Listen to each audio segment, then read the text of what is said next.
Vance just said in an interview that he thinks you are going to be the leading Democratic candidate for president in 2028. What's your response to that? I mean, I hope he is. That's what I'll say. That he's a Republican nominee? Yeah.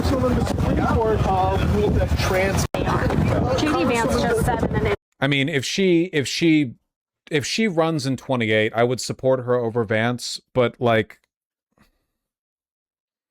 man, I don't know. I've explained my worldview. I've explained why I believe what I believe and what I think is going to happen in the future. At this point, it kind of seems like the ship's going down no matter what, and we're rearranging chairs on the deck of the Titanic, and it's really just a matter of like who takes the blame for the fall. I don't really know. Maybe by 2028 it's going to be like a moot point anyway. Like the chips will already have fallen to the point where if AOC does win, she won't get blamed. I don't know. She's too compromised. Yeah, but it's not like there's a better alternative, right? If I say that I'm not willing to vote for AOC over JD Vance, what I'm essentially saying is that I'm just going to vote for JD Vance in 2028. I do want there to be conditions where I think, where I believe enough in the Democratic Party that I think that they could make a positive change. But I don't know. I have to keep my choices open, I suppose. AOC is still several degrees better than Vance, though. AOC is, to be clear, obviously better than JD Vance in every possible way, by a large margin. It's not a question of whether or not she's better than him. It's a question of what is going to happen no matter what, and who takes the blame and how they respond to it. That being said, I think that AOC, as bad as she's been in some respects, would still have the political wherewithal to properly assign blame if everything fell apart. So I would probably support AOC over Vance. So don't vote her to protect her. Not to protect her, but to protect the hearts, the fragile, tender maidens' hearts of the Democratic Party. Not to protect her. I don't give a fuck about her. To protect the maiden heart of the Democratic Party. Is her kowtowing to Jeffries not also an ill omen? Buddy, it's ill omens in every fucking direction these days, okay? Not even a question if you want to protect women's autonomy, man. I don't know what you're talking about. Roe v. Wade got revoked during Biden's term. I don't know what you mean. You mean like for future Supreme Court replacements? Speak in specifics. I can address your concerns.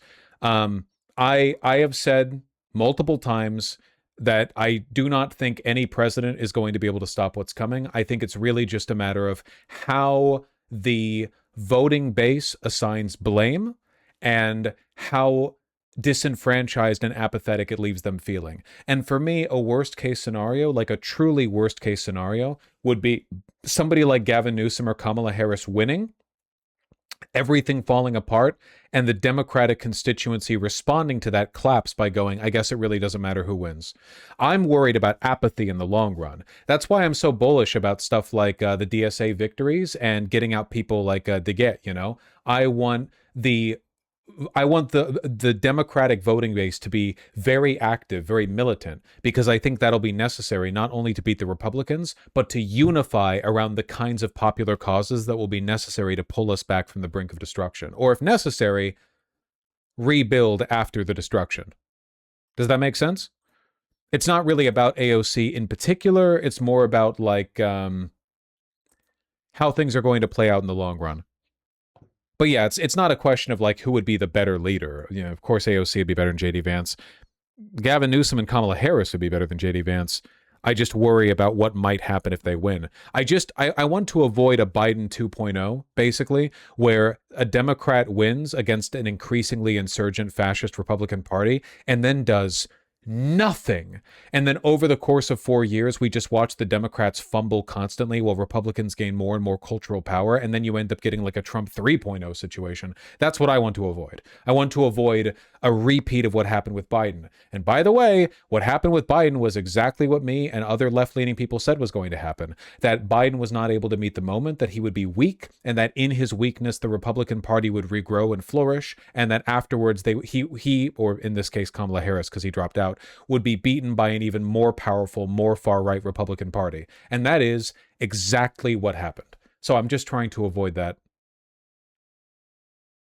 DJ Monotonous, pay attention to what I'm saying. I'm talking about who I would vote for, who I would support, you know?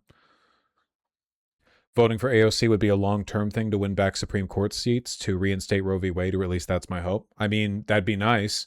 I have a feeling that some of the older conservative members of the court are going to retire while Trump's here and while they still have the Senate, so they can quickly replace, I don't know. The Supreme Court right now is like an illegitimate institution. I really don't think that we're going to be able to win the court back with, like, waiting it out. You know what I mean? Like, what if fucking, you know, Thomas and Gorsuch and so on, Alito, what if they retire and get replaced by 20-year-old neo-Nazis, by Trump and by the slim Senate majority they have? And then, like, what? Who gets replaced during a Democratic presidency? You know what I mean? Like, what's the, who gets replaced then? I think AOC would be willing to pack the court? Not up to her. It'd be Congress. What if Trump packs the court? Again, Congress is the one that does this, but, you know. What if she dissolved Congress? We can only hope. We can only hope.